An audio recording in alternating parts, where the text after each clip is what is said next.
That's right, yeah. He said, do you want to order anything? I said, like, you've got to put in there.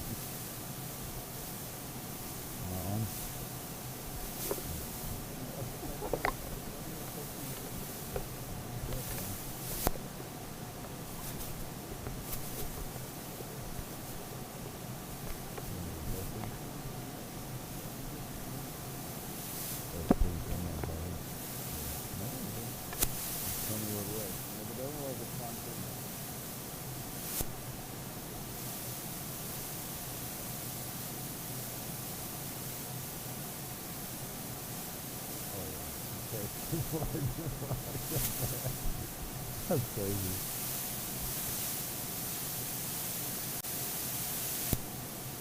Yeah, no, I'm not doing that. That's crazy. That's right. That's gonna be fun.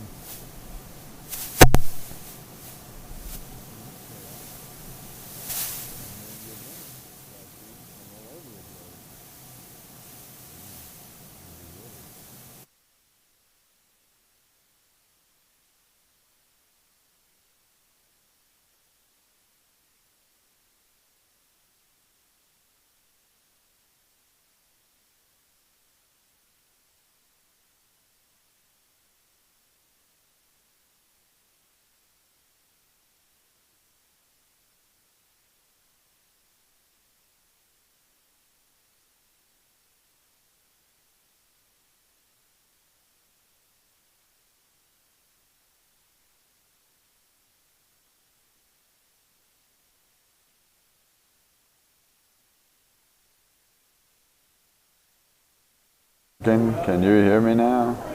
Hello, test 1 2. Hello, testing 1 2. Testing, testing. I hear it from somewhere. Hello, testing, testing 1 2. Testing, testing 1 2. Does that work?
Madam President, are you ready for me to call roll? Yes. Trish Bodie. Here. Gloria Gonzalez-Delecchia. Here. Alexis Grimes. Here. Aaron Johnson. Jim McKay.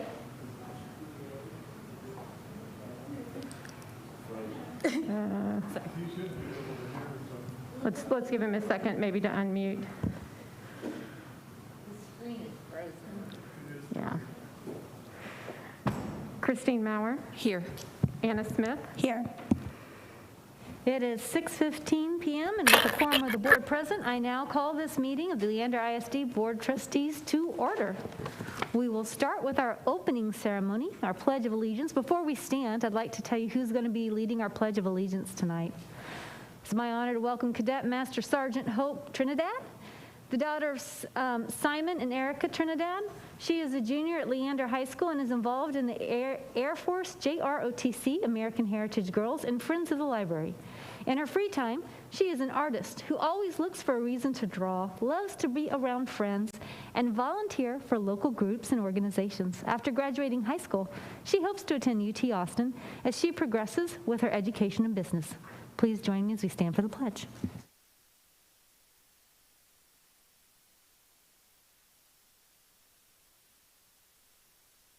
I pledge allegiance to the flag of the United States of America and to the republic for which it stands, one nation, under God, indivisible, with liberty and justice for all.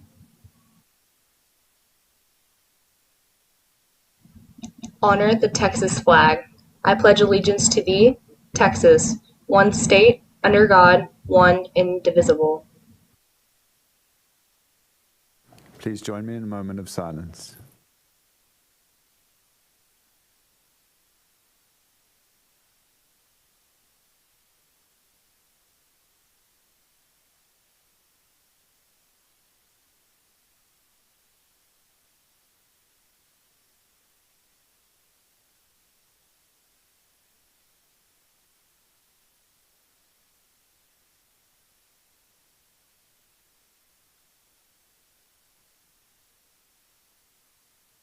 Thank you.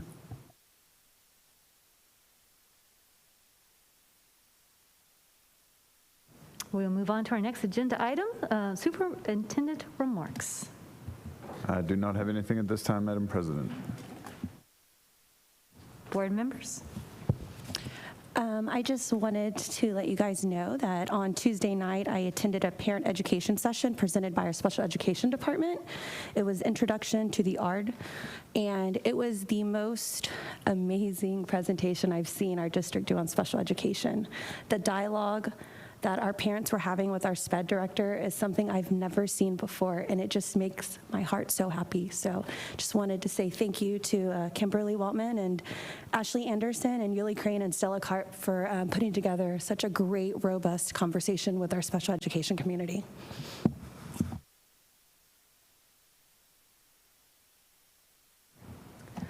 Board members, a bit of housekeeping. As you know, we get emails to our governance team in our email folder. We are getting ready to move it over to our Let's Talk. And so right now there's going to be a duplication. You'll see it in Let's Talk and in your emails. I apologize because in this time frame, there are already an abundance of emails and communication coming at you. So I know it is a lot, but we will be transitioning fully over to Let's Talk within the next few weeks. Please get with Corey if you have any questions about that. But for right now, there will be a duplication in your emails and in K-12. For board operating procedures, if you've gotten through the governance core book, if you've gotten to that chapter yet, chapter 6. School board operating norms are an important part of how you conduct yourself, how you conduct your meetings, the culture you want. It's where your agenda is set, key days are put out, how you want to do citizen comments, meeting norms, your values can all be in there. We already have a board operating procedure in place. We spoke about it at the Team of 8 retreat in December. That item will be back up on our agenda, most likely in February, could be March, depending on how many questions Holly gets. That being said, if you have questions or you wanted to talk about something of how we did something in a meeting or you want to bring something up in our board operating procedures, please let Holly know via email. Also for policy review, board members, we've talked about looking at all of our policy and starting to go through the policy a little bit at a time through the policy committee. We have a lot on our plate. So in addition to the regular TASB updates that we have, if there is a policy that you wanted to get on the agenda immediately to get somebody to look at that, we're going to deal with those issues first because we have so many things to do. So before we start the routine of just, we're going to do A and B and C, if there's something that you wanted the district to look at, please get that to Bruce. Dr. Gehring. And then also I would like to remind you that this month, I know there are some tweets out there and some districts are doing things with board appreciation. And I appreciate all the thanks that we get, but board, we also want to remind the community that we wanted to do board reverse board appreciation. So we didn't want to ask for additional time for students to work on projects for us or for principals to come see us at the reception. We want all that time to go back, focus on the kids in the classroom and the learning, and we're going to try to show as much support as we can to individual campuses as we can throughout the rest of the school year. And that concludes my comments.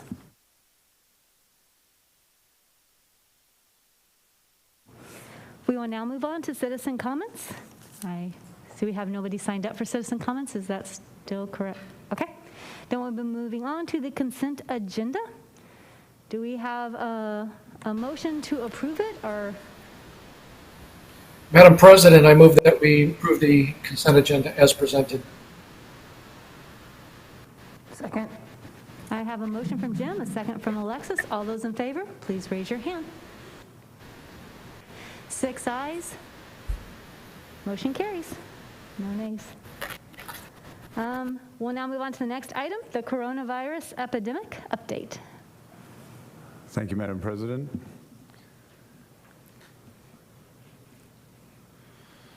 Just have a brief update for you this evening.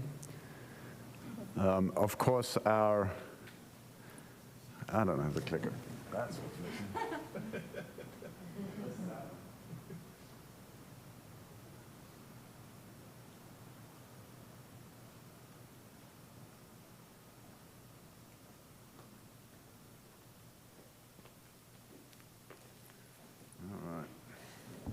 That's better. I apologize. Of course, our goal continues to be to stay open and support all of our campuses to make sure that they have what they need in these very challenging times. We knew going into winter break that January was going to be a tough month, especially these middle 2 weeks, and so we're right in the middle of that. And so far, we've managed to stay open.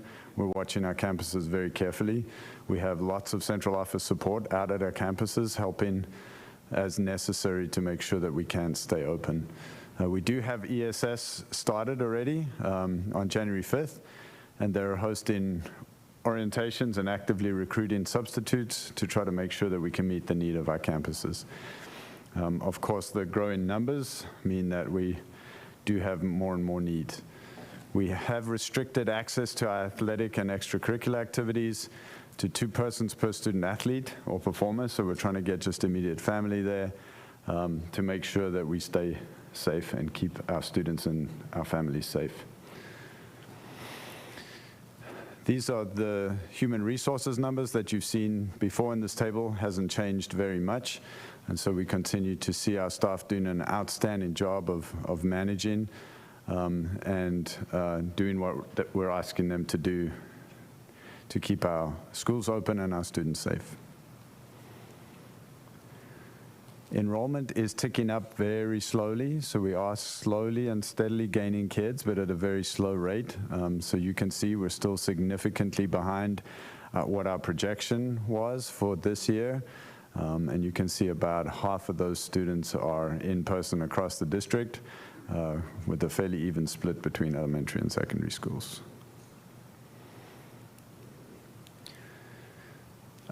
Cases continue to come in, and we continue to see a steady number of quarantines. We're watching that staff number closely, of course, because that really is our Achilles heel. So really only 2 reasons we would have to close a campus. One would be that we exhibit a cluster, which is 5 or more cases coming out of one particular area of a building, in which case either Travis or Williamson County Health Department will step in and force a closure. And the second reason we might close is if we can't staff a building adequately to make sure that we have safety for our students and our staff. We continue to work with our healthcare providers in the county to obtain vaccines. As you know, this is a national and state problem. All of our nurses who wish to get a vaccine have been vaccinated already. There is, of course, this tiered approach. I am working with area superintendents from Central Texas to coordinate with Austin Travis County Health and also with Williamson County Health to make sure that when the time is right and we have vaccines available, that our educators are put in the highest priority mode that they can. We really want to thank all of our staff for going above and beyond. They're doing an incredible job in very challenging circumstances. And the most impressive thing to me as I visit campuses is that there is a lot of learning happening with all of our students, whether they're virtual or in person. Our students are connecting to the adults in the system, they're connecting to each other, and they're doing a fantastic job. So we want to keep really thanking, especially our central office staff who have gone out of their way to make sure that our campuses can stay open. So I'd be happy to answer any questions you might have.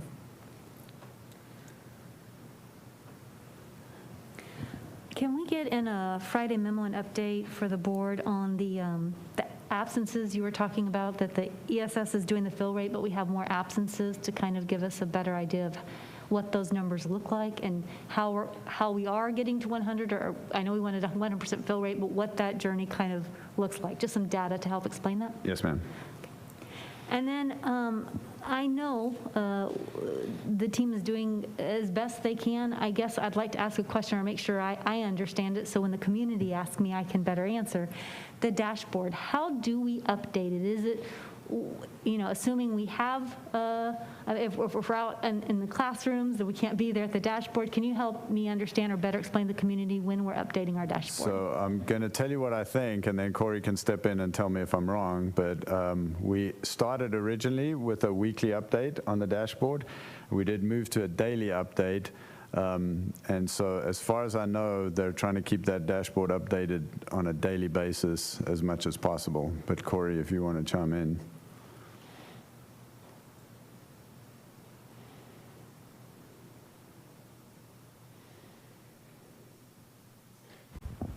Thank you. And so the heavy burden of reporting lands on our nurses, and they are some of the most stressed that are out there. So we are trying to step in and support on a more continuous basis and find some systems in place so we're not overstretching our nurses, because we know our community is asking for daily updates. But at the same time, our nurses are prioritizing the work on campuses first. So we're hoping to be better at reporting daily starting next week. But as cases rise, the quarantine calls rise as well, and that tracking burden falls solely on our nurses. So we are going to be trying to get better next week, and hopefully it starts to slow down, and we'll have more consistent daily updates. Thanks, Corey. Thank you, Corey. And for our nurses, our administration, our teachers, our principals, unprecedented times. We've said that before. This is not a normal year. Turns out this is not a normal school year either in 2021. So thank you all so much. We really do appreciate it. Thank you, Dr. Gearing. All right, we will now be moving on to item 7A, student experience, the academic calendar discussions.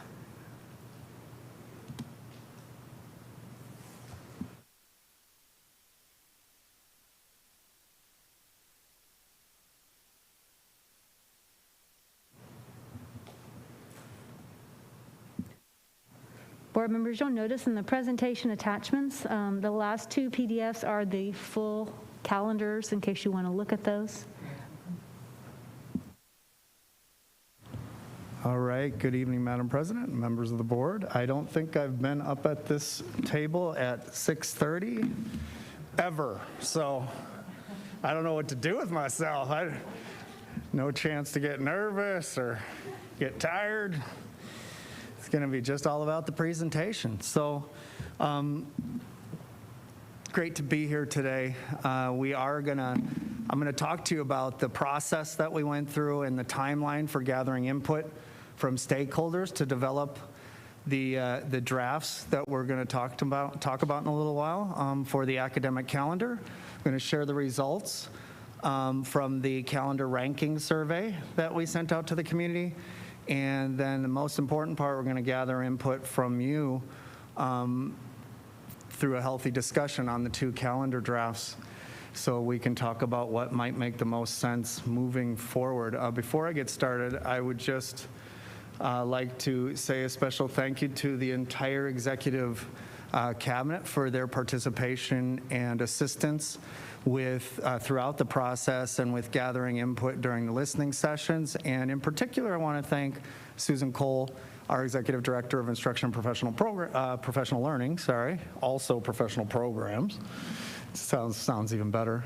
But because she's worked side by side with me throughout the process. So shout out to Susan. So this timeline probably looks familiar by now. Shared it with you a couple times. It's gotten a little bit more fleshed out as we went on. The top priority throughout the process has been to invite as many stakeholders, as many community members, as many staff members as we could to provide input at multiple stages during the process. So it started back on October 15th, where we gathered initial input at DWIC, and y'all know about DWIC, 70 plus people, community members, parents, staff.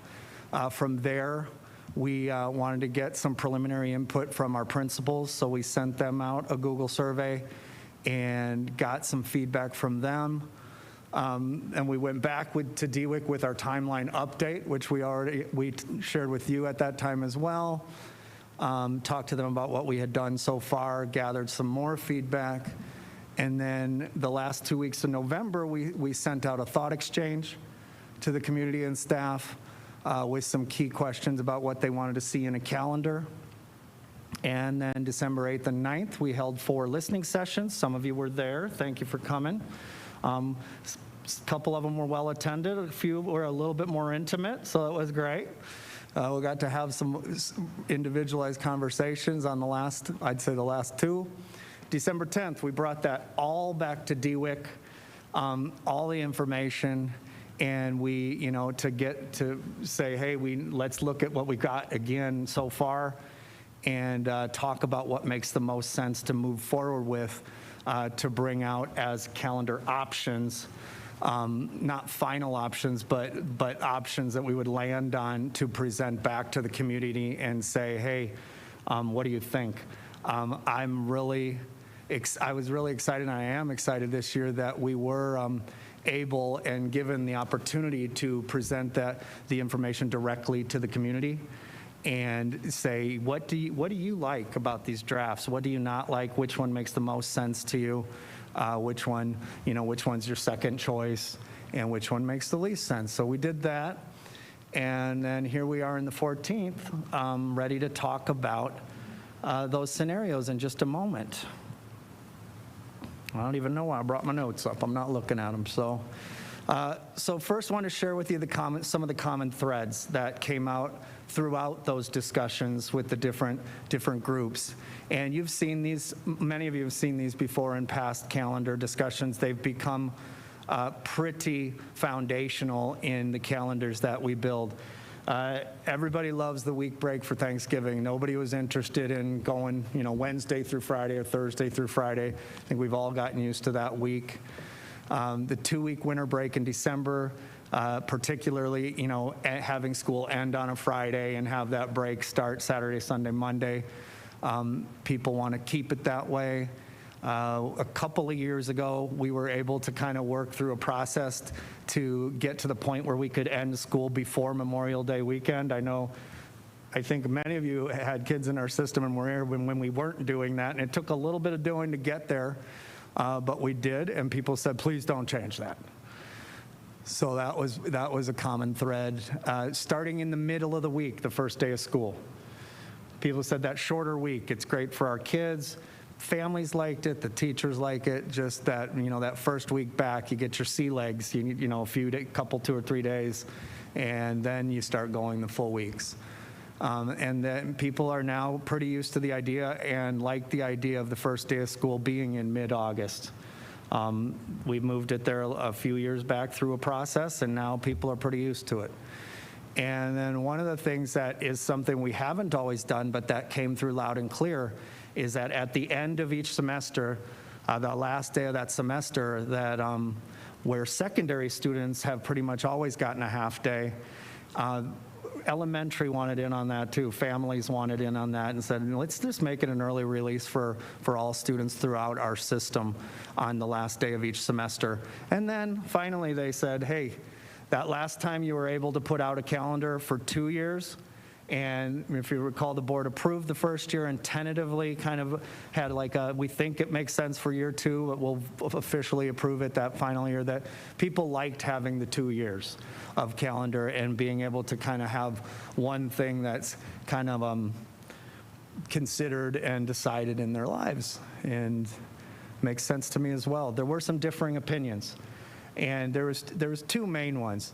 One was the early release days, to continue the early release days for teacher planning, and then also to start building in some opportunities for continual professional learning. As you might imagine, the staff value that, continuing the early release more than the parents, surprisingly. Parents were almost evenly split on that. When we disseminated some of the, or disaggregated some of the ranking data, about 900 of our parents, a little over 900 of our, or a little over 800 of our parents said, yeah, the early release calendar was their first choice. And then 900 picked the second choice, which was a couple of extra days off. And we'll talk a little bit more about that in a minute. You know, some of the concerns were, the challenges with setting up childcare potentially 1 day a week on those Wednesdays. Some people talked about Fridays versus Wednesdays, and then the idea of an early release versus looking at full days where kids would stay home and teachers would be in professional development.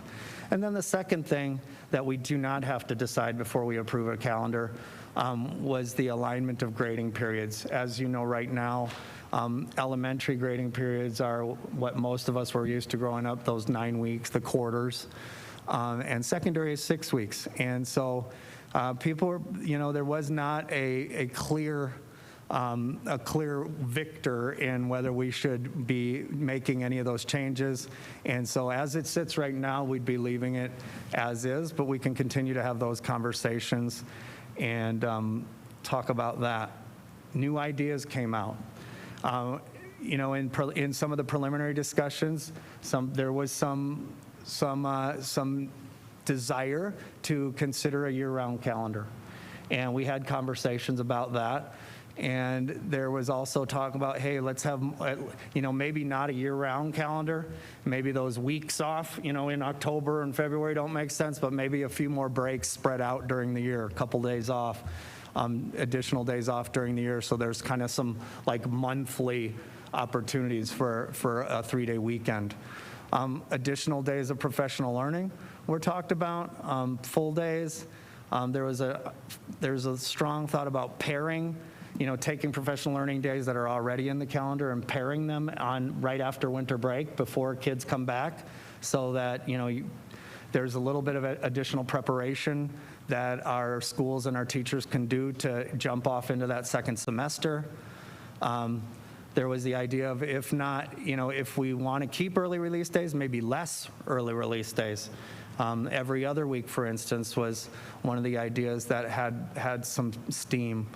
And then, again, I had already talked about the days off built into the month. Really, we have some strategic days off already built in, but that October and February were some areas where there was some discussion.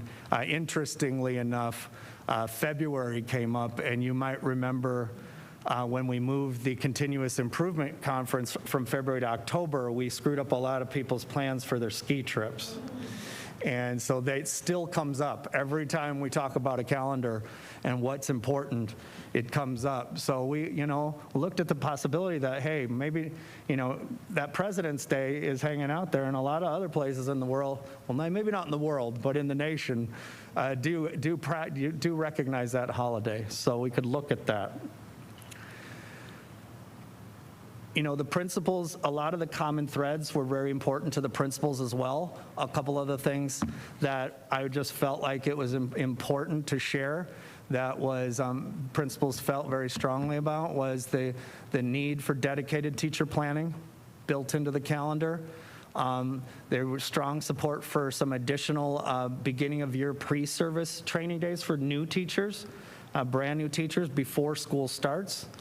And then there's this one we've talked about a couple of times, but looking at when parent conferences are and bringing back an additional half day or an early release for those conferences. So different from the early release schedule, but just building in that conference time that we used to have. And it went away for a little while, then we brought back one day, and they really want to keep that or even possibly add an additional one. So you can imagine, after we had all of that information coming in, and as you look at this slide, please don't freak out. I'm not bringing 5 scenarios to you, and we didn't have the community rank 5 scenarios, but I just wanted to give you an idea of the process, just to show you that there was consideration to so many and all the ideas really that came through to us. So we're not going to go through each of these scenarios, but we did, of course, have the traditional calendar, which we are calling it traditional. It's the one we've had for a few years now. We did have one built in with early release days. We had one built in with additional full days of teacher training and planning. We did have a scenario with not a year round, but additional breaks, like a week off for kids in October and a week off in February, and it worked out to a few extra days for teachers as well. And then we had one that was like the coup, like the mother of all calendars, which was additional breaks built in and the early release days. And believe it or not, it did meet requirements set forth from TEA around instructional time. But we'll share kind of what the feedback from DWIC was. So that, we brought all of that to DWIC on December 10th. We're like, that's too much to bring to the whole community, but let's bring it to DWIC and see what they say. So they reinforced the common threads. Again, with the early release, there were strong opinions, pro and con. And then they gave a thumbs down on the quasi year-round calendar with the additional week-long breaks. They're like, maybe we can build, a couple of additional days off in February, like one in October, one in February. Yeah, sure. Love that. But that whole, the weeks, we're having trouble getting our mind around that. And then, of course, scenario 5 with those additional 2 weeks off, or basically almost 2 weeks off, and the early release, that was a no-go with DWIC, and it was just way too choppy. So you did not see that one when it came into the ranking. These are the 3 we brought to the community. This is where we landed after that process. So we brought to the community to rank the standard calendar with early releases, a standard calendar with 2 additional student and staff days off, a Friday right before October conference, like we talked about. I talked about October, and then a February, that President's Day in February, and then the 3rd scenario was the standard calendar. We brought that to the community and asked them to rank those 1, 2, and 3. So first, I just wanted to share with you the participation breakdown for that ranking survey. We had 3,478 respondents or responses to the survey. Of those responses, a little over 76% of the people that participated were parents. We had, 5% community members, a little over 6% students. That doesn't sound like much, but 190 students. I was pleasantly surprised and pleased that we had some students involved, mostly secondary students. 22, almost 23% of the respondents were teachers or school staff, and then a little under 2% were people that worked at multiple campuses or at the district. So let's get to the results.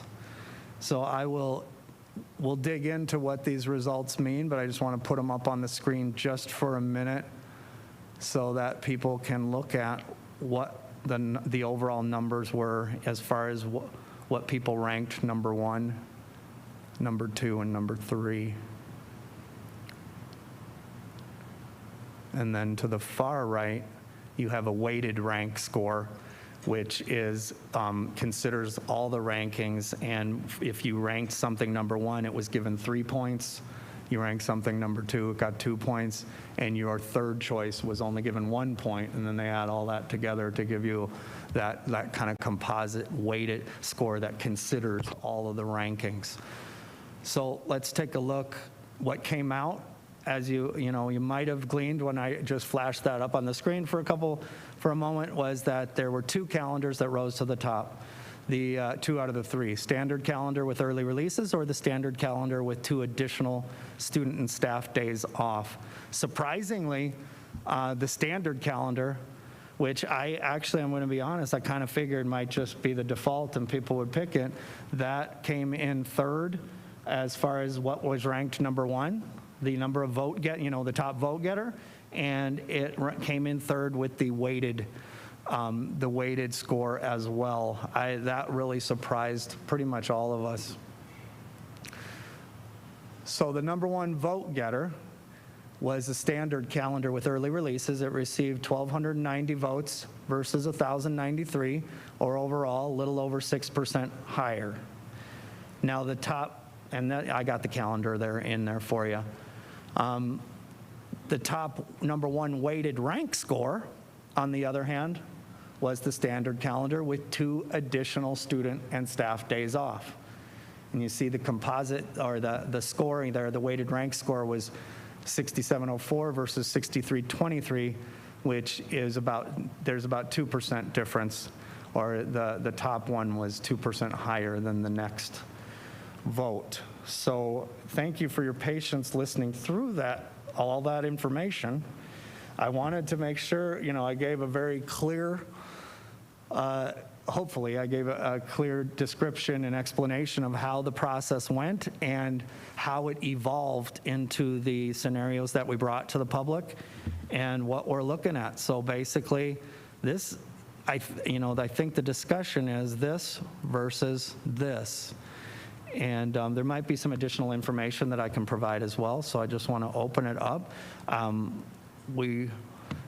Whatever we decide on, that'll be great. So I'm intentionally not coming to you with a single recommendation today. We want to really have a good, rich discussion about it before we, I'd love to have a clear direction from the board, in fact, on what to bring back to you at the next board meeting for approval. So we're not voting, board members? We are not. At this meeting, we'll be voting at our next one. So this is for discussion. I'm curious, Matt, when I look at the motion, it says, I move the board approve the blank calendar, and it's for both school years. Is there any reason, what if the board wanted to pick the Wednesday early release for the first year and then go back to just a couple days in the second year? Is there anything to stop that choice? Wow, that's a great idea. Out of all the things I've thought of, it's just one option I had not considered. Where are the limitations? And I think you all are the kings and queens of writing and revising motions. So I think that would be something that would. It was a challenge to think of how to write a motion, knowing that we truly don't have a recommendation that we would be. We knew going in. We made the decision going in that we were committed to whatever calendar really comes out as what feels like the best. That's the one we'll be happy with. And so in truth, would be happy and would have been happy with any of those 3 options. But there are benefits to both calendar scenarios. Matt, I've got a quick question.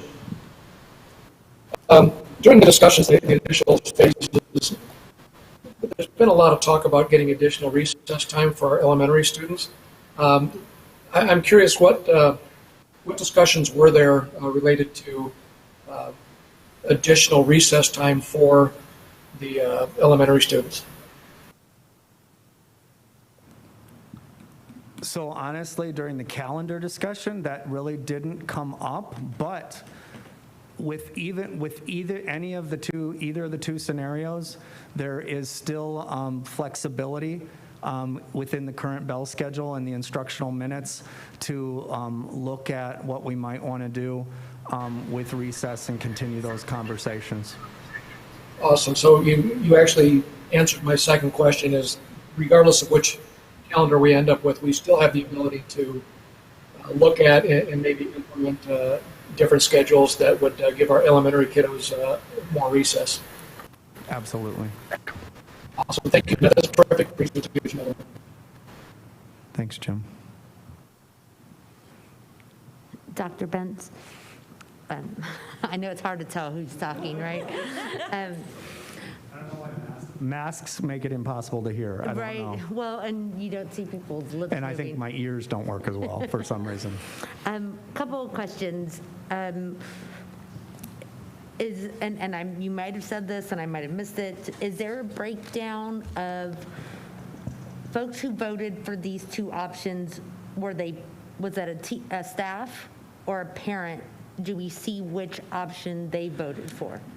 So I have that data in front of me, and we debated on whether to provide you with that as an attachment or keep it in the hole as a Friday memo for tomorrow. And you always want to have something to offer. So I have it right here, and let me just start to tell you a little bit about what we've got here. All right. So I mentioned a little bit about this with the parents. And looking at what was the top vote getter, and I'll talk with staff too, but with the top vote getting, standard calendar with 2 additional student and staff days off received 909 number 1 rankings, so 909. And the standard calendar with early release days received 804 votes. And I will say that the early release days was more polarized than the first one, where the 2 additional student and staff days off, like I said, 909 parents chose that as their first, and then another 900 said, yeah, that's my that's their second choice. Whereas with the early release days, full transparency, there's 804 parents that said that's a great idea. And when we heard in the comments there, this gives us one day we don't, where we can go to doctor's appointments, where we can do some of these different things, where kids do get a little break during the week, where teachers will have time. Staff, it's not just about, I promise you, it's not just about sitting around doing nothing. This year it's been about the planning and the collaboration, and it will continue to be that. But also as we look at what research tells us about how to improve instruction, how to really have sustained improvement in instruction and have professional learning that sticks, it's not that one and done time. It's continual work and at the campus level so that they can best pinpoint and meet the needs. But anyway, when we looked at how the parents voted on the early release days, it was 804 said that's our number 1, 500 said that was their number 2, and then 1,000 of them said it was their number 3. So I will give you that in a Friday memo. When you look at the students, 130 of them asked for early releases versus 38 asked for the additional days off, interestingly enough. That is interesting. And then when we look at the community members, 73 asked for early release days versus 49 asked. Their number 1 ranking was standard calendar with 2 additional days off. And then teachers and staff, 452 teachers and staff, campus staff ranked early release day calendar as number 1, whereas 195 ranked the 2 additional student staff days off calendar as their number 1. So that, and I will put all this central office, which that's probably the least important of all. We're aiming to serve, but 32 central office staff said the early releases made sense as their number 1 ranking, and 20 said that the additional days off made more sense. And again, I'll share all of these tables with you that show the number 1, number 2, and number 3 numbers tomorrow. Okay. I'm going to ask you some other questions that in your opinion, and Dr. Gearing too, to help me kind of grapple with. As a parent, I worry about the consistency and schedule for day to day with the early release on Wednesday. It always throws my family out of whack. I hear that from other families that it sneaks up on them all the time, and it's that middle of the week, and so I worry about that for our students and for our family. But at the same time, when we saw what was most important to our principals, it's having that professional development time, right? Having this consistent PD time. We know what the data tells us. We know what the research tells us. We're going to be able to best serve our students if we give our teachers this PD time. So I'm grappling with these two issues right here, right? I know, like in my house, I know what I'm hearing from my friends. I know what I'm hearing from my community is like, stop this Wednesday stuff. It's crazy. It throws my house out of whack. I don't know. Will we get used to it? Will it become more commonplace? I don't know. But I also know that our principals are telling us we need this PD time for our teachers. So help me with what you're thinking, what your rationale for this. Yeah, I completely see the dilemma. The same would be true in my house, that Wednesday early releases, it's just inconsistent enough to really mess you up every time. Educationally, I would say that it's probably the best of the three, in my opinion, just because of the consistency of planning time over time. That is what I've heard from principals and teachers. So as I'm visiting campuses and talking to folks, they're very grateful for that additional planning time that's not cluttered with professional development. The temptation when you have full days off is to try to fill them up with something, deep and meaningful. But what they need more than anything else is, what I'm hearing is really they just need time to plan either on my own or with my PLC, or just need that time that's not filled with any other distractions. So educationally, I would recommend that, but I can fully understand the parent perspective too. If we were to go with an option like this, have we discussed additional opportunities of learning on our campuses for those early release days, like perhaps, a half-day course in electronics or a half-day course in personal finance, or just different types of opportunities like that? So, number one, thank you. I get an opportunity to put a plug in for after-school enrichment programs that just started this week now. Full disclosure, those are asynchronous. So, but I still think it's pertinent to the conversation, because I think feedback I've given a lot of our families, when they have to go, if they have to leave work and pick up their kids, they may be going home to continue doing work. So the student having an activity to do does make a lot of sense and can enable parents to continue that work on a Wednesday afternoon from home. And there are, I was just looking at them today, so I can't even name all the different enrichment programs, but there are so many, and they seem really great. It ranges from art to coding to Corey, since you said you might not have to present tonight, you want to come up for the second time, but at least how many different options are there?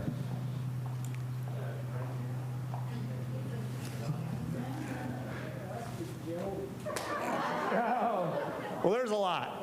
Anyway. There's about 30 courses right now. 34, is that what I heard?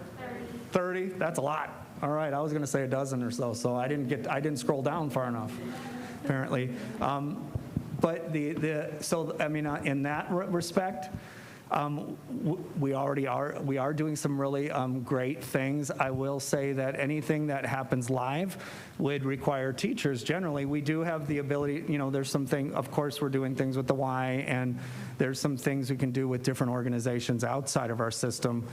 But anything involving our teachers would sort of defeat the purpose of giving them the planning time or professional learning time. So that's the challenge. Or even to supervise something, those people are not participating. So, and we can look at some of our, our instructional assistants and support staff. I was thinking more outside entities coming in. Sure. and doing things. And then my backup question to that, and then I'll stop talking, I'm sorry, is if we were to do something like that, my biggest concern is equity issues of these off-campus or after-school enrichment opportunities that only students who could afford, and maybe talking to LEAF or a different organization and setting up some type of fund so that it doesn't just become something that is for the haves and have-nots, you know. So those are all the things that I'm just thinking out loud that's going through my head of, you know, that's great, and I'd love some of those opportunities, but then they're not free opportunities, right? So. Well, you certainly make valid points in your last conversation and then this one as well. I will say that, you know, things like the Y and some of the other opportunities for, in particular, like child care, there are discounts and scholarships. Last time around, you know, earlier this year when we were setting up the early releases for this semester, you know, all of our principals jumped in and reached out to every one of the child care organizations that were within their feeder pattern, were within their attendance zone.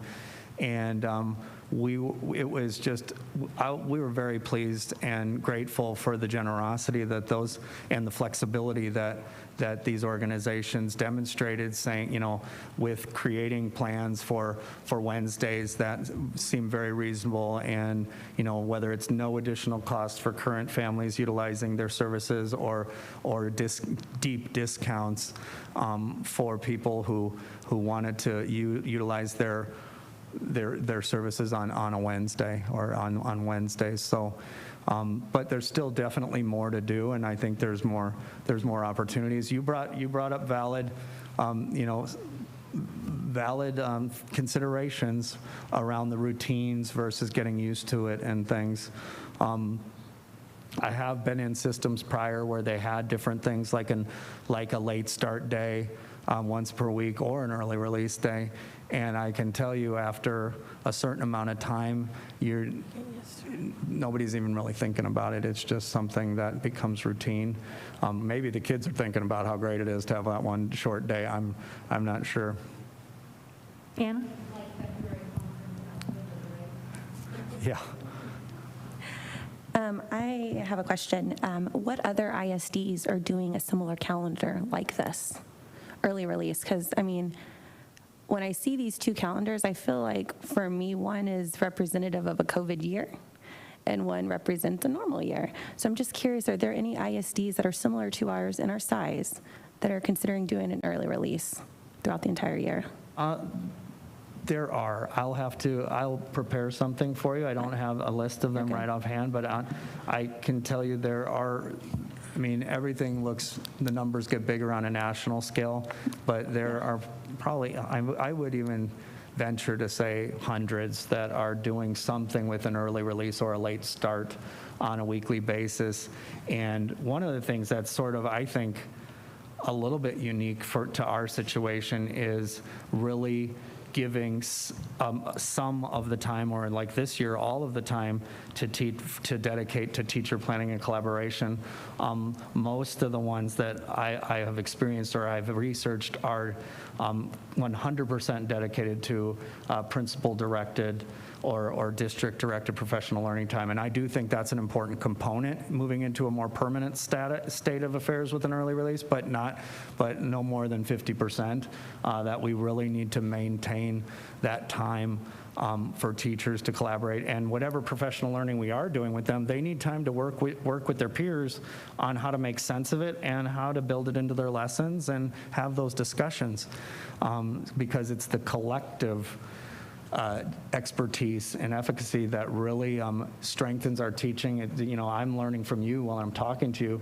We're looking at data together. We're sharing our lesson plans, and you see what I've done. You like the idea. You ask more questions about it. You maybe even pop into my classroom when your kids are at a special, and you know, or when it's your planning period, and come and see how I'm doing it. Those are the types of just-in-time, like real boots on the ground learning that research says, and what I've seen, lead to improvement in instruction. So you kind of answered my next question. Where we moved from, we were actually early release every Wednesday, and you do get used to it. And I actually, as a parent, it created some issues. But you're right, it gave the teachers opportunities to collaborate.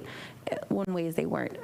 So my question next is like, can you kind of, and you kind of already did, but what is like a typical early release day for our teachers? Like I think being able to explain to our parents the valuable information that our educators are getting during this time that they normally would not, because I mean, this year is not like normal years, but I feel like you go into that classroom and you're seeing that learning happen. And I really, truly believe it's because of those early releases. So can you kind of give us like a little insight what that looks like? Is it unstructured? Is it structured? What kind of planning is going on?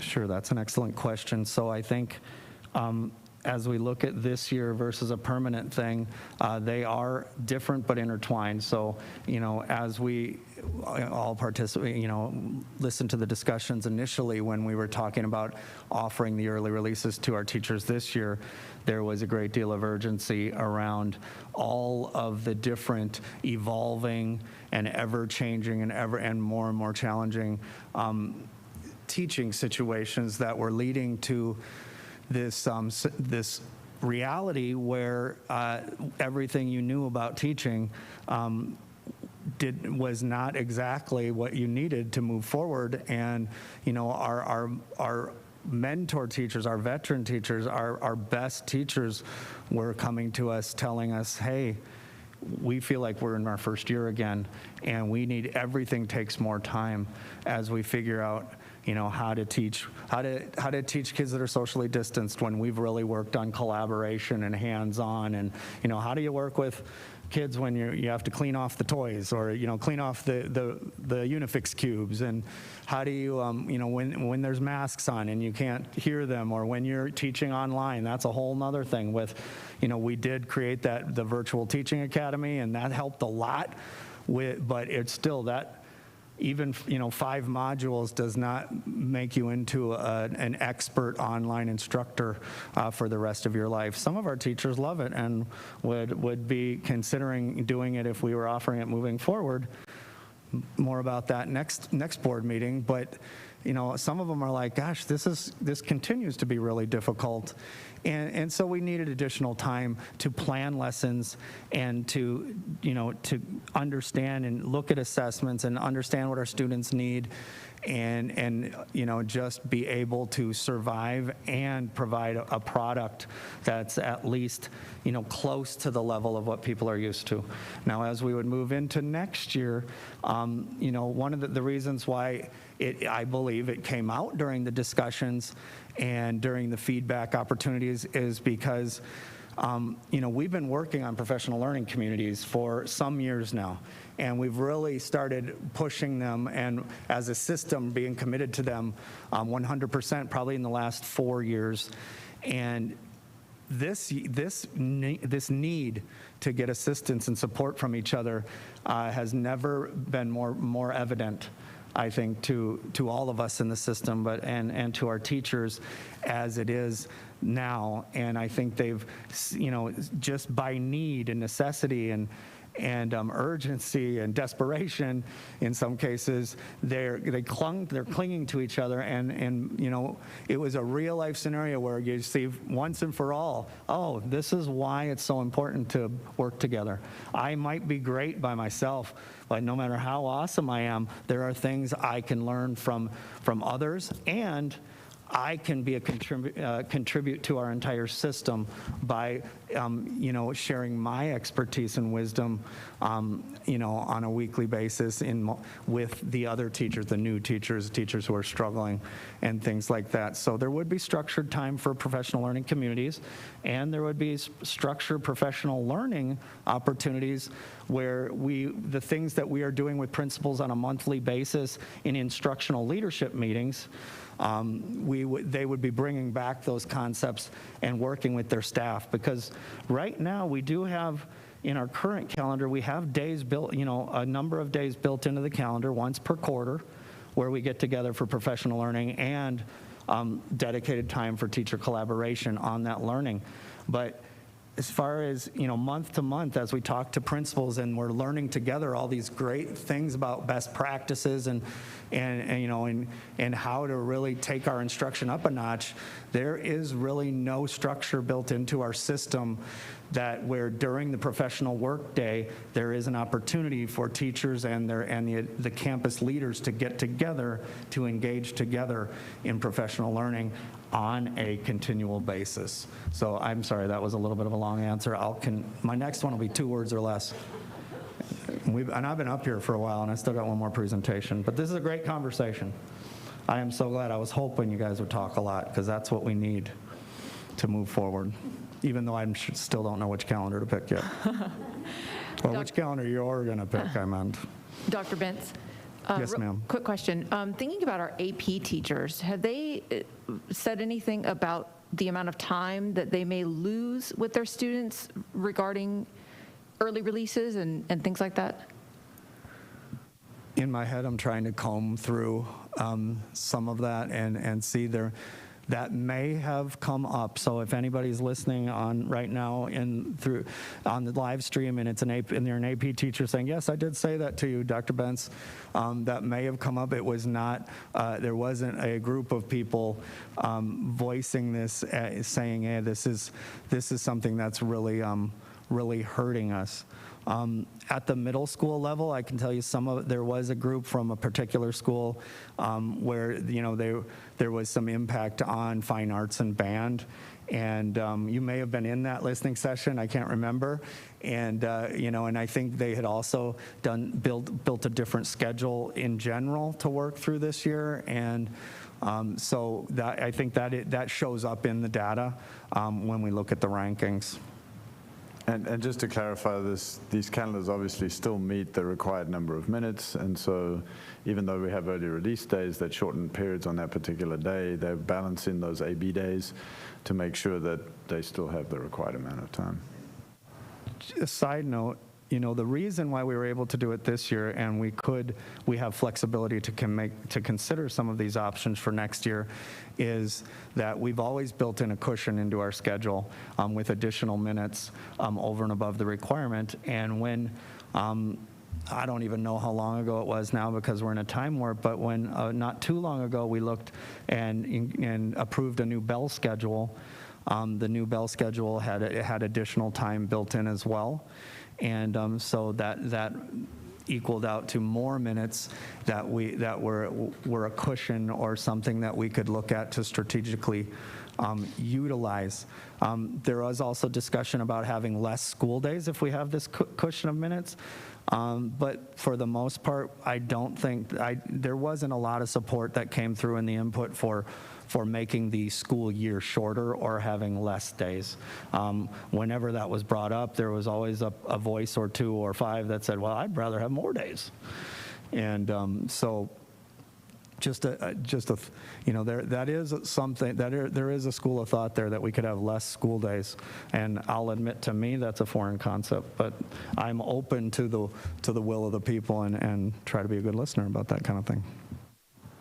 So I think my question revolves around the early release and how it affects testing, because it seems like they fall on testing weeks. And so what kind of impact are we expecting for that? So we definitely have a plan for that, and our special programs people have been coordinating with our testing and assessment people to ensure, because when we have something weekly, it's definitely going to fall into a test week sooner or later.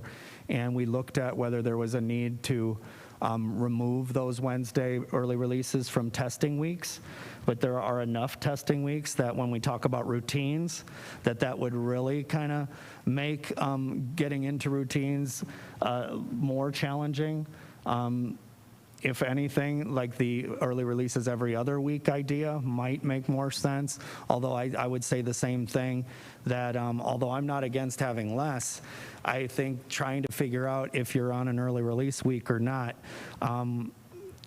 is something that parents probably don't seem to want to be thinking about, and it doesn't want it to be central to their lives as they are planning their days and their weeks.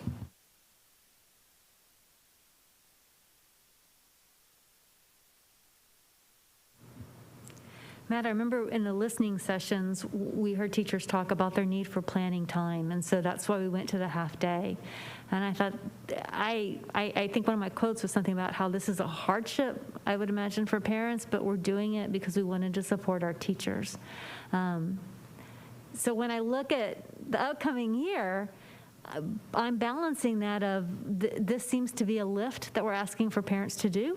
But if you told me as a parent and a trustee that we are going to see tremendous benefits for our teachers, and not only are we giving them time for planning sessions, but professional development, because we know the reading academies are impacting our professional development days as it is, so we already have numbers there. And you're going to be able to balance both, that planning and professional development, where it's not going to all be professional development, but teachers still get planning, they still get that support. That's a different story. Because we've spent a tremendous amount of time in a COVID pandemic situation. Once the vaccines are out and once that's not something that we deal with and we don't have regular COVID reports on our agenda item, as a district, we're still going to be recovering for a while. And so this time does make sense on that scale. But I would like to know, since we've already done some of these Wednesdays, do we have any other data or information, or can you supply it to us in a Friday memo that says this planning time really did help the teachers? This really did what we think. It's not just a theory. In reality, we really did see the exponential benefits. So I would say that I don't have any like assessment data to say, hey, look, this score jumped from a 60 to a 90 because of these last 2 Wednesdays. But what we can bring to you are more anecdotes and outcomes from listening to our teachers and, and how appreciative they've been, and testimonials about how appreciative and how much it has helped this year. Of course, as the pandemic continues on, there's still it doesn't eliminate the anxieties and things that some of that our people feel. They are out on those campuses teaching every single day, and it really is a valiant and heroic effort. But we can bring you some of that information. I think if we, if we were to do, we could do like also a teacher satisfaction survey type of a thing where we asked how these are impacted. I think the rankings and the listening sessions were the number right now, the most telling information from our staff about how much they value. I think they valued it with their votes on the ranking survey. Board members, anything else? Lots to think about. All right. If you have any questions between now and our next meeting, please reach out to Matt. Matt, we're going to let you take a break as we move into our next agenda item because we have a guest here, I believe. I'm trying to look in the audience. Is our guest here? Okay, so we'll go ahead and let you take a small break, Matt, and we're going to, with board permission, move up an agenda item. Board members, normally when we have a guest from the outside come to speak to us, we'll move up their item so we can hear from them quicker. And this would be our item 7C1, consider approval of our comprehensive annual financial report. Okay. Elaine and guest.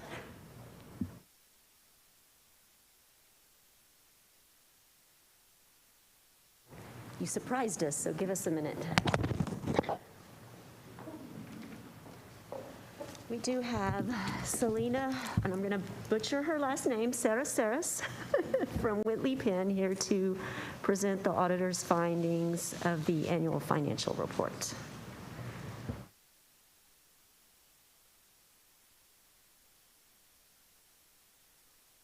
Person, got it. All right, is the PowerPoint going to be? Oh, okay.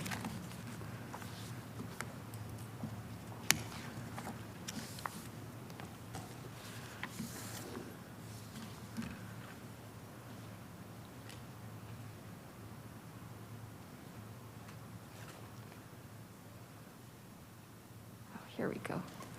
All right. All right, well, thank you so much for having me here tonight, Madam President, members of the board, and Dr. Gearing. I'm here to present the results of the audit for the 10 months ended June 30th, 2020. And as you all know, 2020 was a short year as far as financial operations were concerned. I do want to thank, before I start, I do want to thank your management team, Elaine Cogburn, Dana Paulson, and all of her staff for accommodating us virtually, in person, whatever we needed to do to get this done during the pandemic.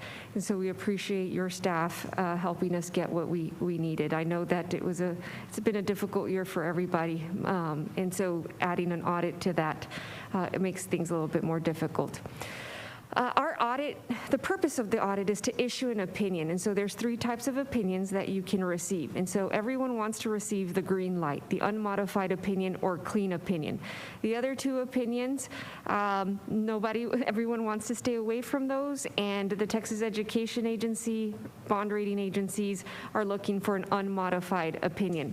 In order to receive such an opinion, it is quite a process that starts with the planning on our part, identifying any risk, identifying the key controls, testing those controls, and all of that is done in the spring. This year we came out a little bit earlier because your year end ended in June versus the normal August 31st.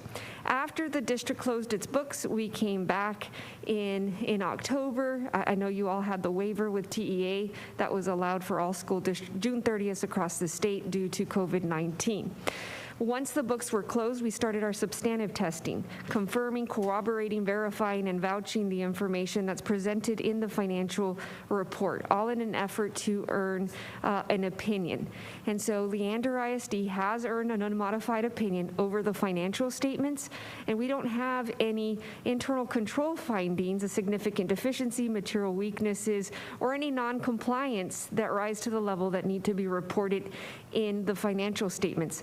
We did issue a management comment letter, and so that's simply for you in management related to the P cards. That was a comment last year. I will say that the number of instances we noted from last year to this year have decreased, so you're headed on the right path for that.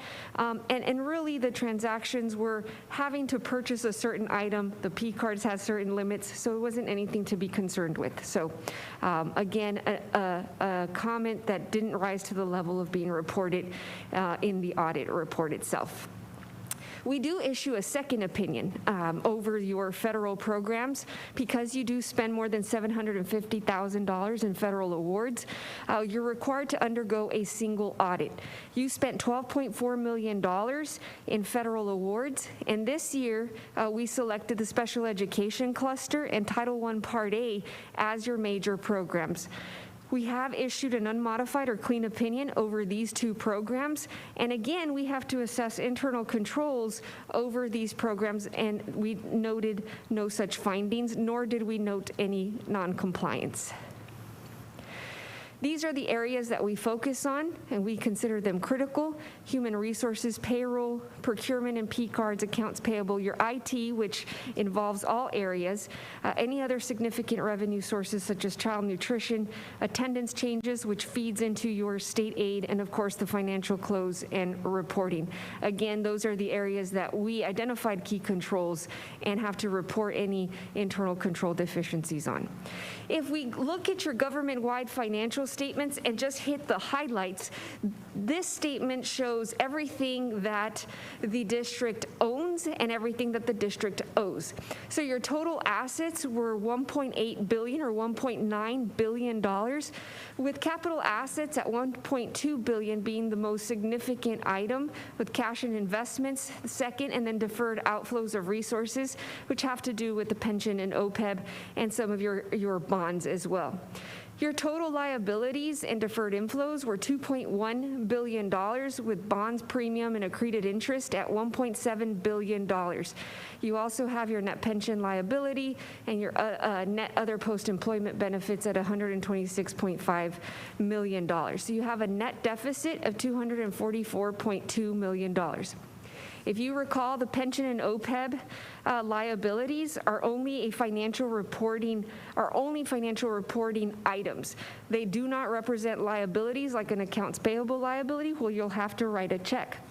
You will continue to pay into the teacher retirement system of Texas at the statutorily determined rates, but again, the $99.3 million nor the $126.5 million will have to be paid tomorrow. That is simply a requirement of GASB statements number 68 and 75.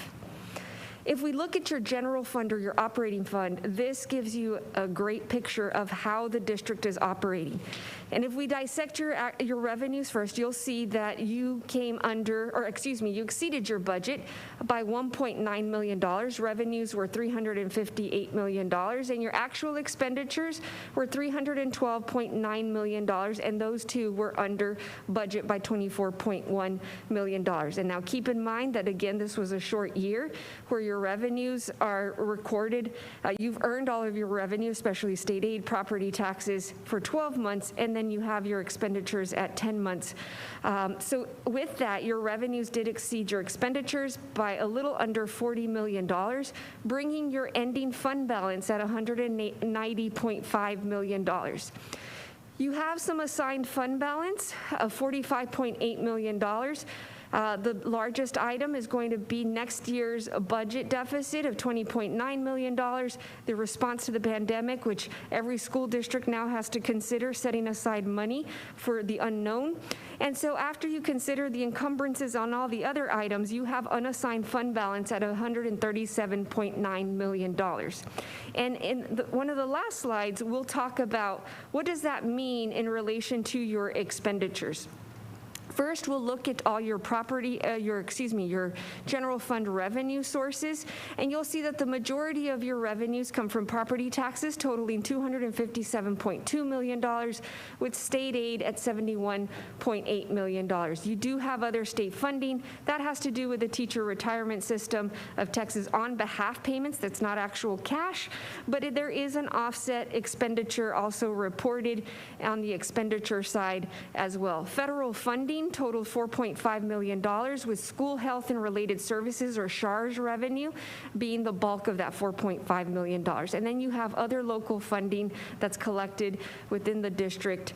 If you compare your revenues for this year to last year, you'll see that they increased by about $11.9 million. Your general fund expenditures total $312.9 million, again, a decrease because of the short month. In 2021, you'll see the effects of House Bill 3 and any other increases, especially because you'll show a full 12 months of expenditures. You still show that instruction and related services make up the bulk of your expenditures at 66%, or $206.2 million, and then facilities maintenance and operations at $24.6 million, or 8% of total expenditures.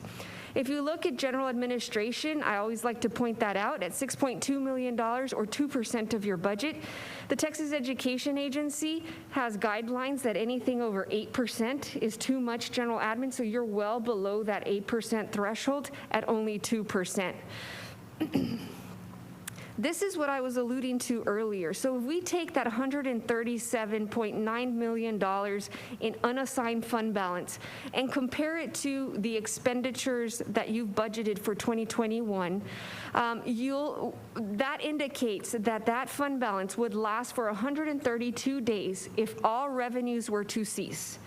Let's say that no property taxes, no state aid came into the district, that fund balance would last you 132 days. The optimal, you should have no less than 90 days, and the minimum, the danger zone, 30 days would equate to about $33.5 million for a district your size and this level of spending. So again, many districts are setting aside funds because of the pandemic, and it is a legislative year. We don't know what's going to happen. So it gives you that cushion to do what's needed in response to those items. The child nutrition program, we presented here along with the debt service program because you do adopt a budget. Actual revenues of $10.9 million were less than budgeted by $200,000. Your expenditures were $11 million. You did come under budget, but as the math indicates, you did decrease fund balance by $100,000 with ending fund balance at $3 million. Again, this is something that was seen across the state. Child nutrition programs did have decreases in fund balance because they continued to pay employees, but the meals were not there, students were not coming in. So this is not as bad as what we've seen in other school districts, but this is common, what we've been seeing across the state. If we look at the debt service fund, this is the most, I guess, the most unique changes that we saw given a short year. So your property values did increase by 4.5%. Your interest and sinking rate decreased slightly to about 46 3/4 cents, and then actual revenues of $126.5 million exceeded your budget by $100,000, and your actual expenditures of $21 million came under budget by $78,000.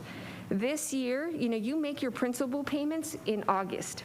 And so you were only able to make the one interest payment in February, and the next principal payment will be made or was made in August of 2020. So I've included this slide here as well, and this is going to be something common that you'll be seeing year after year, where your fund balance is going to be higher than on August 31st just because you have to turn around and make those payments right after your year is over. Whereas on August 31st year end, they've already made those payments. So this year was unique because you were able to skip one principal payment. Financial reporting wise, you're still required to make it and comply with the debt covenants. Your ending fund balance was $138.8 million. And again, this is where I reiterate about the single interest payment and no debts principal payment was made. In August of 2020, you're going to have to, you made a principal payment of $42.7 million and then an interest payment of $47.5 million. And again, that's a timing issue. And so it's nothing to be alarmed with thinking that fund balance is increasing. It's just a one-time issue. Any questions for me?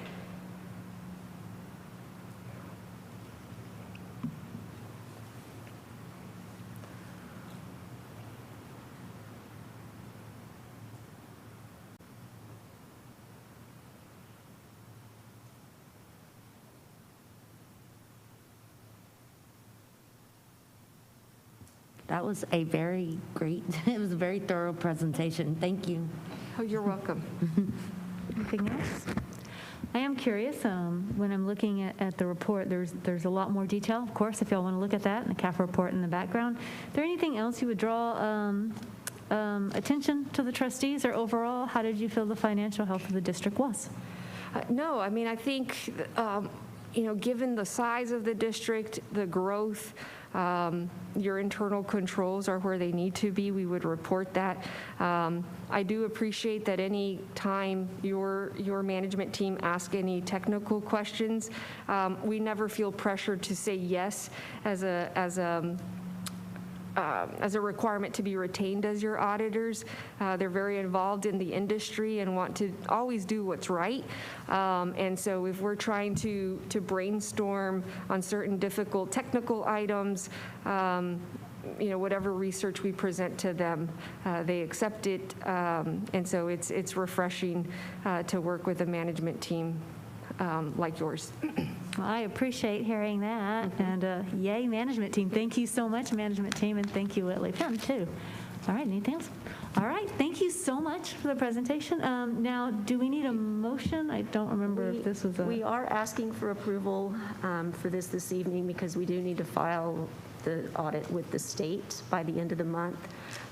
Before you take a vote, I just want to reiterate what Selena has already said. This was an especially trying year because not only were we under COVID, we also were switching financial systems in the middle of the audit and trying to provide everything remotely. So the waiver was a huge blessing for us, but I just want to reiterate the work that my team did to get to this point.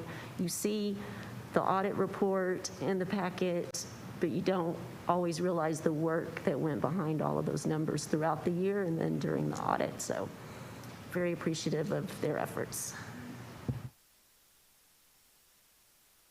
I move that the Board of Trustees approve the 2019-2020 Comprehensive Annual Financial Report as presented.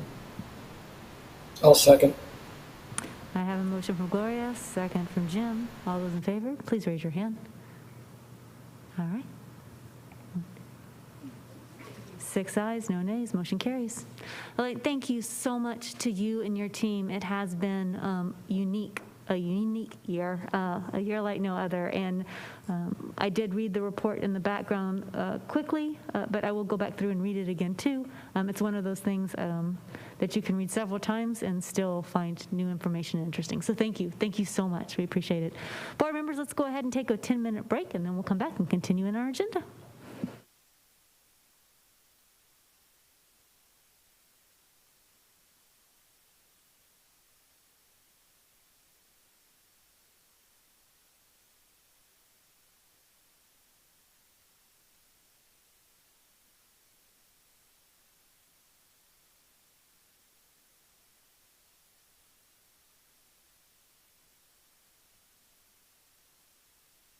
Means I'm not, whoa, now I'm working.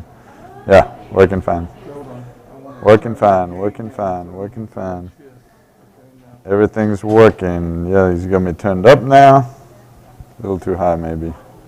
They can all hear me. Yep, sounds good.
Making sure I see Matt.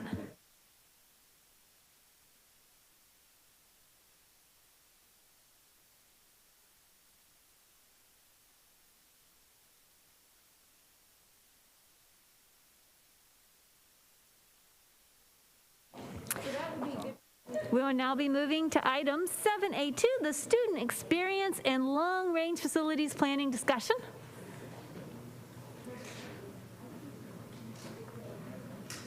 So, board members, this is an exciting presentation. I will tell you. Not for the long presentation. No. No, two sentence responses. Two words. So. I'm not sure if I accept with that. So when we have this, the question was, and I had asked this of Matt too, I was like, student experience and long-range facility plannings. I want to talk about what we need for learning and then make it fit the buildings. But we do, of course, need to look at the resources as well when we're talking about what's available to us. So it's like a chicken or egg concept. So it's a good time to bring them both up. Matt's going to help explain too why these conversations are together and kind of how they go together. And with that, also when it comes to the questions, if we'll figure out, like, let's all get one question, we'll just keep going around popcorn. That way everybody, because I know, come on, we're going to talk about some really cool things here. Yeah. All right. Oh, I thought for a minute we were going to start with questions. That's awesome. I'm like, that is turnabout is fair play there. And so I do have two of our LISD experts with me. I have Anna. I mean, not Anna. I do have Anna. She's an expert. Wow, the power of suggestion. Okay. I have Kendra Winans, our Senior Executive Director of Early Childhood Programs, and I have Krista Carlin, our Assistant Superintendent of Pathways and Innovation, and why they're with me will become apparent soon enough. And based on your feedback, Trish, I'll start with a story. So that was supposed to be a joke, but I thought I'd get a bigger laugh out of it. But and it'll be a short one, but not too long ago, Jimmy Disler came up to where I'm usually working, and he came over to talk to me, and he said, hey, I'd like to set up a time, to talk about some stuff related to student experience. And I was like, oh, okay, that's great. And he goes, you know how you're always, trying to get people to listen to you when you're talking about schools of choice and what increase student opportunities and things. I'd like to sit down and talk to you about that. And of course, you can imagine my heart's racing right now, right at that time, because somebody's actually listening to me, and it's even a chief. And so this is something I'm really passionate about. So I said, sure. And we sat down and I said, so Jimmy, what do you want to know? And that's when we started talking about how, he said, I've been listening to some of the things you're saying. And I'm also, as you know, talking about this facilities piece and how we can make the most efficient use of our facilities, and how do we continue to manage growth in a climate with the economic uncertainty and the demographers' projected need and growth, whether it's less or more, we're going to continue to grow. And so I was ecstatic. And of course, that was the beginning of this conversation where so that's what we're here to talk about today. Really, from my standpoint, you're going to get me first, and then you do get Jimmy. So even the order of the presentations lines up with what you're talking about, Madam President.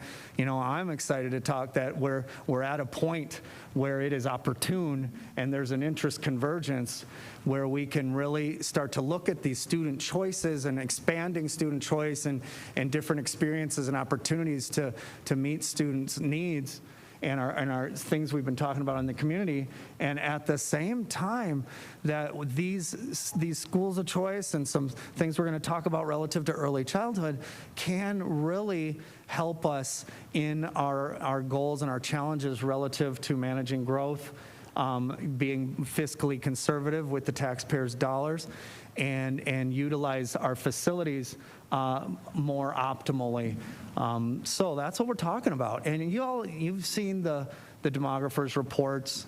There's the map you've seen before where the red and the orange are where all the growth is, and we do have a lot of growth, and it's uneven, and it's up north.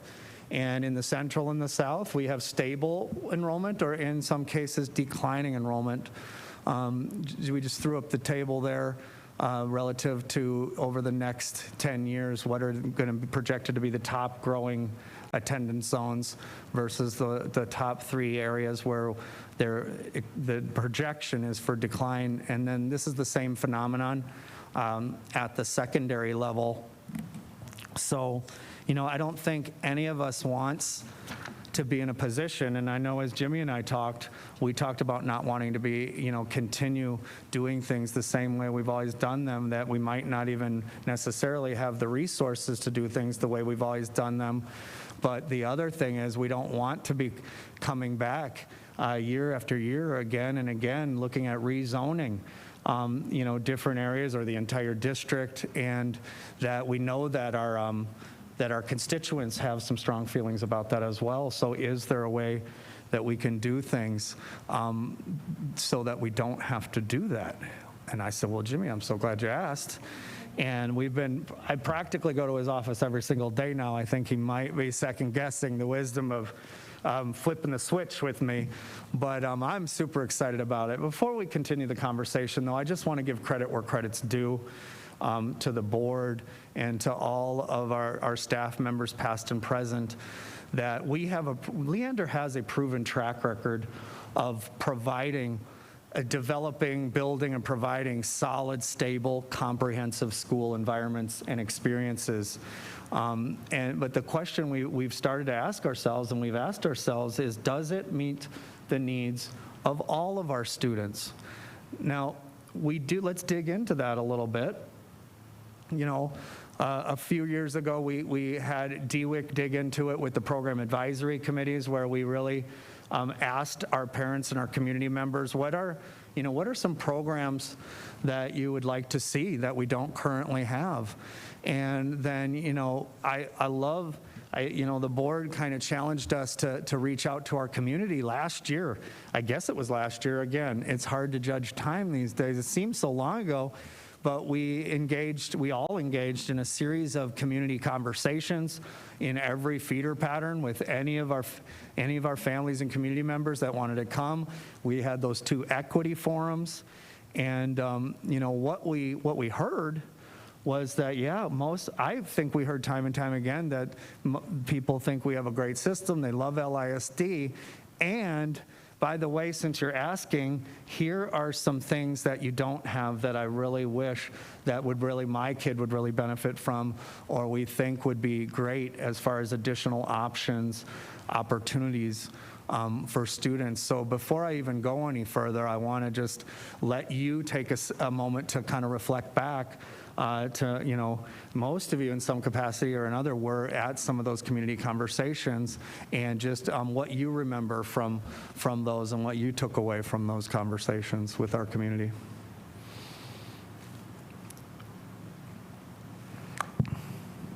One of the things that, there's lots of different discussions at those, and one thing that's been really exciting to see is us talking about so many of just those things that we were writing, like the big key issues.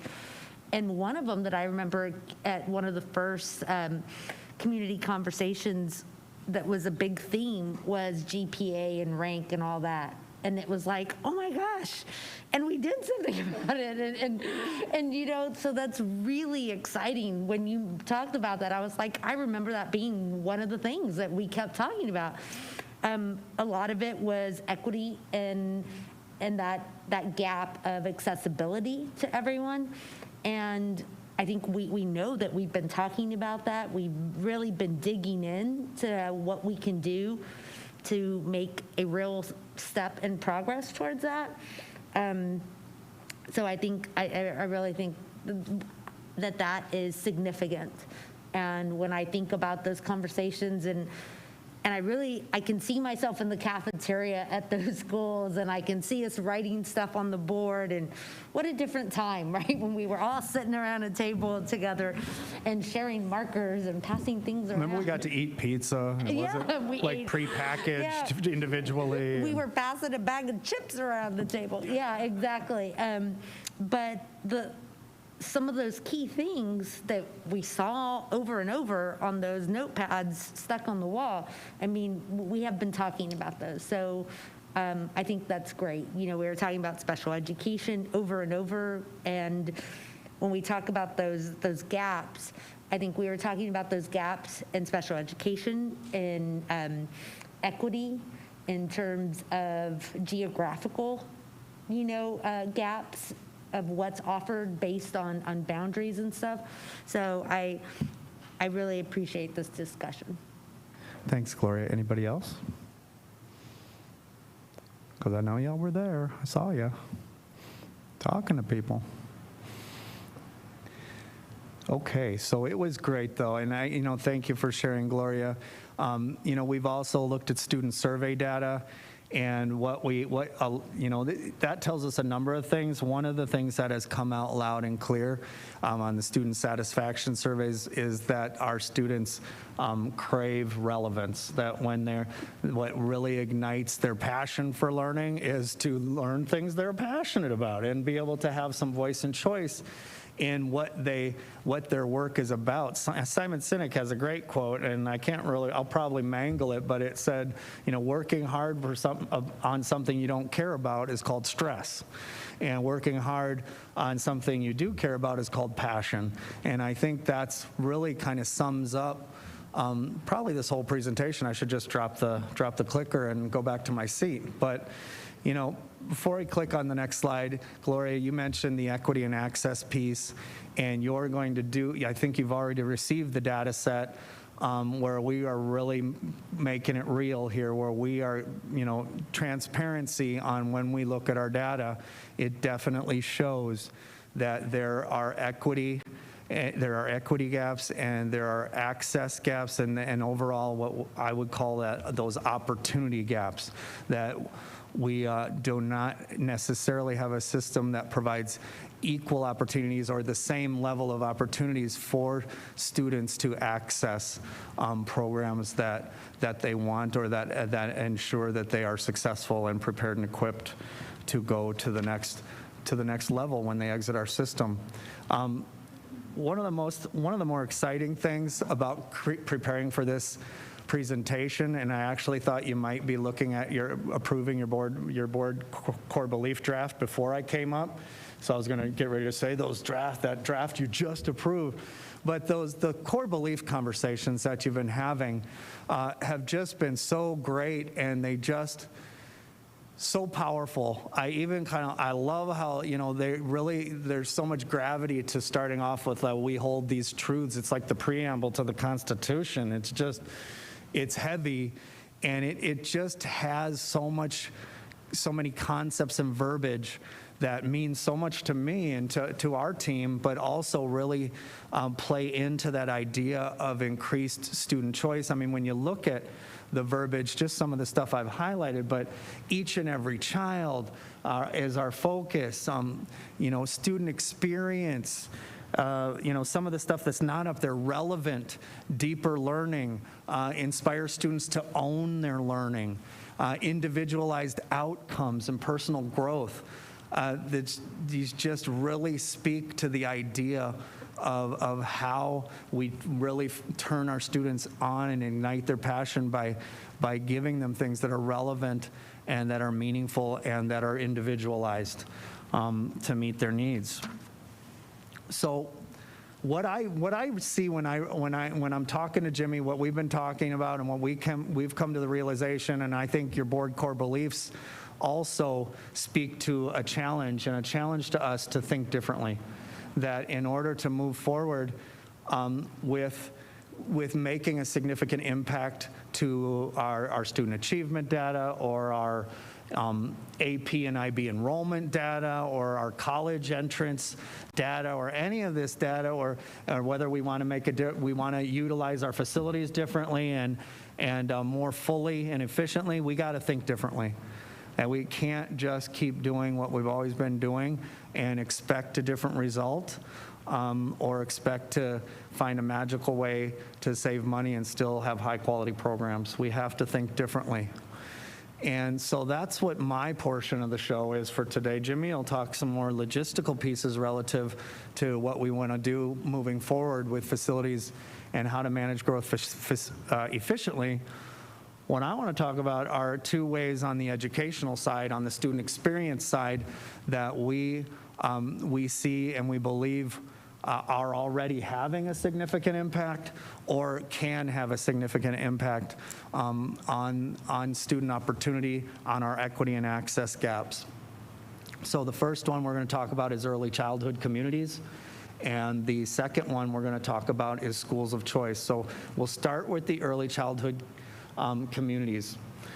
As you know, we're already kind of ankle or even knee deep in this one with with the House Bill 3, which had many mandates and directives, but it also, I would say enabled. It's a challenge because of the funding, but being able to offer full day pre-K to all eligible 4-year-olds was such a significant step, such an amazing step for us to have some real impact on students and the achievement gaps, the opportunity gaps, when those gaps are the smallest, when students are the youngest, and the investment just pays off exponentially if we make those investments early when the gaps are the smallest.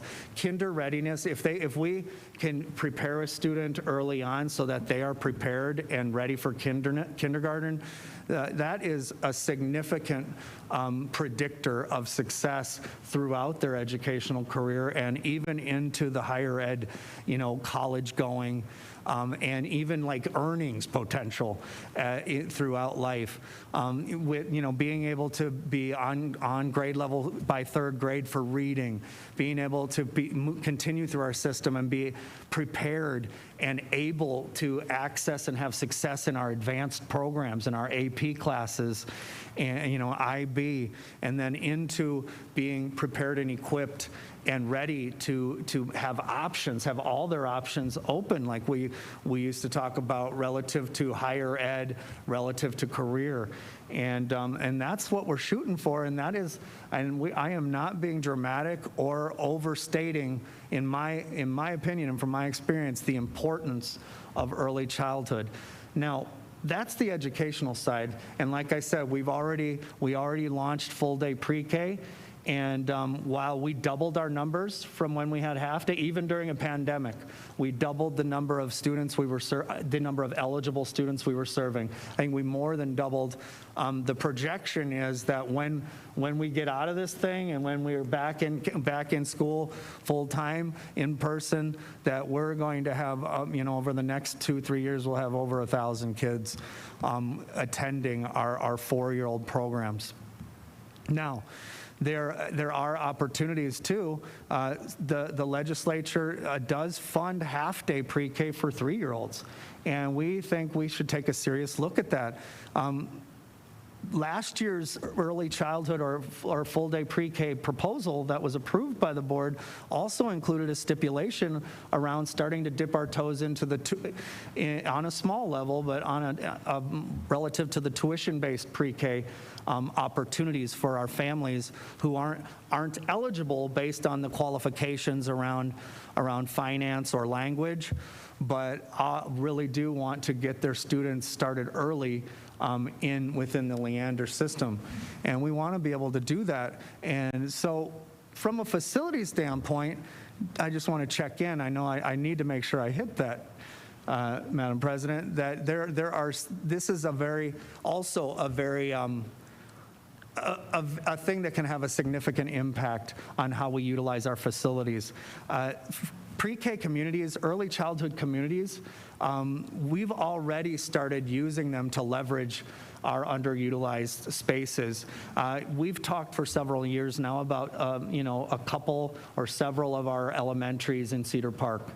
And and how they're underutilized and the percentage of underutilization. And they still make our list. They don't make the top 3 anymore. And that might be surprising to some of you, but the reason is because of early childhood.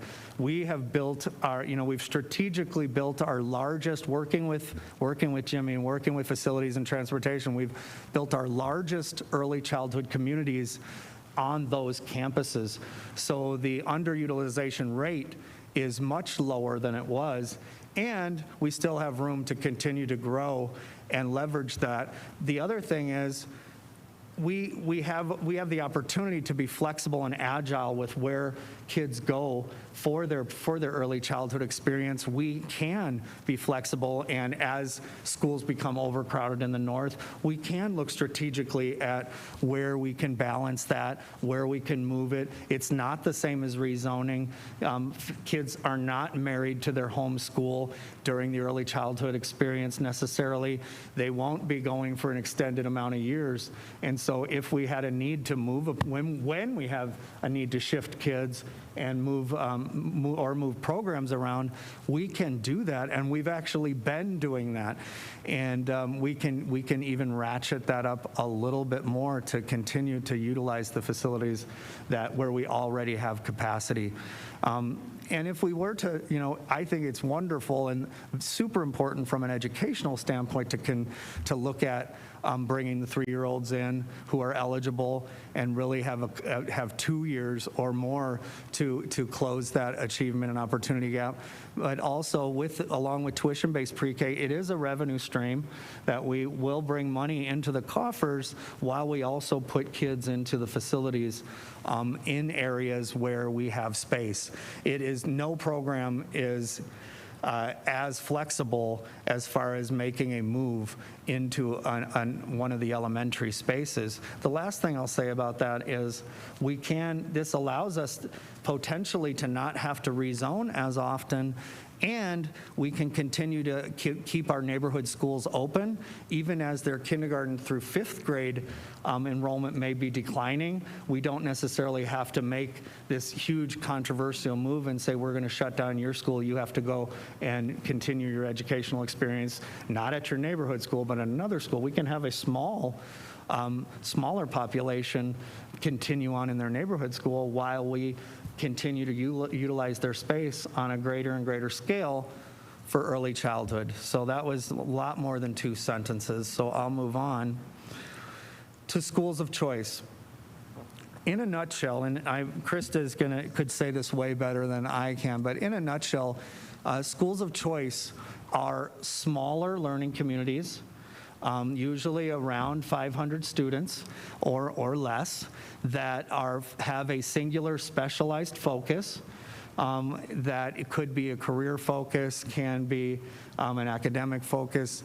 So they are generally smaller, tight-knit communities with students who have similar interests.